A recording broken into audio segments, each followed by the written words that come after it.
मस्सजोग आणि परळीच्या घटनेवरून राजकीय आरोप प्रत्यारोप होतात. आपली प्रतिक्रिया काय आहे? प्रतिक्रिया तर माझं लक्काजोगची जी घटना आहे त्या मुलाचा जो हत्या झाली, मृत्यू झाला त्याच्याविषयी मी तीव्र तीव्र पहिले तर मी त्या हत्येविषयी संताप व्यक्त करते आणि मृत्यूविषयी माझ्या हृदयातून वेदना, दुःख आणि शोक व्यक्त करते. त्यांच्या कुटुंबाच्या दुःखात मी पूर्णतः सहभागी आहे. माझा परिवार, मी त्यांच्या पाठीशी भक्कमपणे उभे राहू.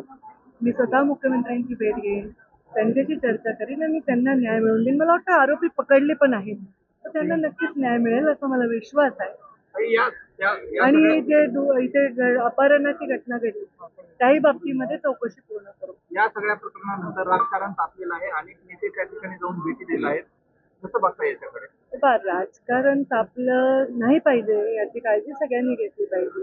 ही घटना दुर्दैवी आहे. त्या लेकराचा मृत्यू झाला, त्याच्या घरच्यांवर, त्यांच्या आईवर, परिवारावर दुःखाचा डोंगर कोसळलेला आहे आणि ते त्याच्यामध्ये दुःख याच्या पलीकडे मला तर काही दिसत नाही. आणि संताप, दुःख त्या लेकराचा जीव गेला त्याच्या परिवाराविषयी आणि संताप अशा प्रकारे का करणाऱ्या त्या दुष्ट लोकांविषयी. विरोधक असंही म्हणतात की बीडचा बिहार झाला. पुन्हा एकदा पूर्ण विरोधक निवडणूक इथे झाल्याच्या बीड नंतर पुन्हा जिल्ह्यामध्ये असे आरोप होताना पाहायला मिळत आहेत विरोधकांना. माझं म्हणणे बीडची बदनामी कोणी करू नये.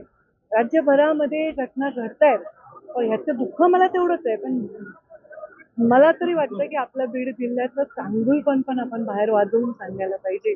तर हे दुर्दैवी आहे असं काही नाहीये, पण ह्या घटना नक्कीच बीड जिल्ह्याची मान खाली घालतात की तर नाही झालं पाहिजे याची काळजी आम्ही घेतली पाहिजे.